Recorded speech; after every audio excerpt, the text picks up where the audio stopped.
Қаратау ауданында қауіпсіздік шаралар пысықталды. Аудандық прокуратура мен құқық қорғау органдары және коммуналдық мекеме қызметкерлері ұйымдастырған шарада аумақтағы тазалық жұмыстары пысықталып, құқық бұзушылықтың алдын алу бойынша түсіндірме жұмыстары жүргізілді.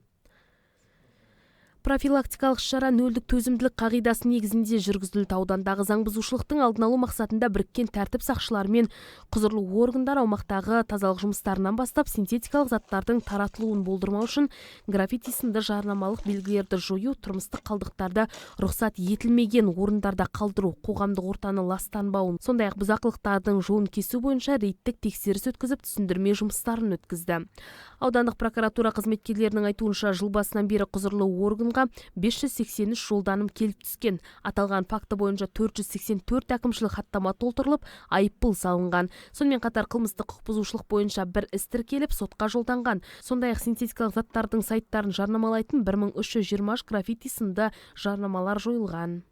Меморандум құрылған. Ол меморандумның басты мақсатының бірі ол қоршаған ортаның тазалығы болып табылады. Және де бұдан бөлек қазіргі таңда басты мақсат сол қала тазалығы мен осындай наркотикалық граффитилерді жою болып табылады. Жүргізілетін іс-шаралар бойынша анау Қаратау КГУ-дың қызметкерлері көшені тазалап жүрген кездерінде егер де бір жерде тұрмыстық қатты қалдықтар немесе стихиялық свалкалар орын алған жағдайда, бұдан бөлек граффити анықталған жағдайда міндетті түрде бірінші кезекте Қаратаудан полиция басқармасына, яғни 102 нөмірі арқылы қоңырау шалады. Нәтижесінде полиция басқармасымен тиісті шаралар қолданылады. Өз кезегінде аталған наркотикалық ссылкалар бойынша ол қылмыстық кодексінің 299 бабында және де 299 прим бабында көзделген. Аталған наркотикалық ссылкалар жазу ол қылмыстық жауапкершілікпен қудаланатын болады. Қоғамдық тәртіп пен тазалық кез келген қаланың мәдени деңгейінің көрсеткіші. Сондықтан да Қаратау ауданында бұл бағыттағы жұмыстар тек рейдтік шаралармен шектелмейді дейді жауаптылар. Тұрғындардың санасына құқық бұзушылықтың салдарын ұғындыруды басты назарында ұстаған тәртіп сақшылары көп қабатты тұрғын үйлер аулалары мен аялдама маңайларында бейнебақылау камераларын орнату жұмыстары да пысықталуда. Бұл қоғамдық тәртіпті бақылауға және құқық бұзушылықтың нақты дәлелдерін тіркеуге мүмкіндік береді.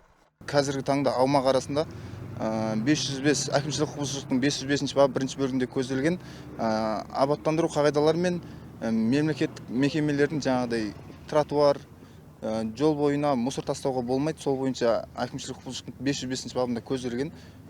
Және де мелкое хулиганство 434 баптың 1 бөлігінде көзделген. Мусор қоқыс тастап, жол бойына қоқыс тастап кетуге болмайды, жаңағыдай құрылыс қалдықтарын тастауға болмайды. Сол бойынша полиция тарапынан қазіргі таңда түсіндірме жұмыстары жүргізіліп жатыр. Және де толыққанды жұмыстар жүргізіп жатыр. Айта кетейік, коммуналдық мекемелермен бірлесіп абаттандыру, жарықтандыру, қоқыс алаңшаларын ретке келтіру сынды жұмыстар жүйелі түрде жалғасын тапқан. Жергілікті билік пен құқық қорғау органдарының айтуынша, қоғамдық тәртіп барша тұрғынның ортақ жауапкершілігі.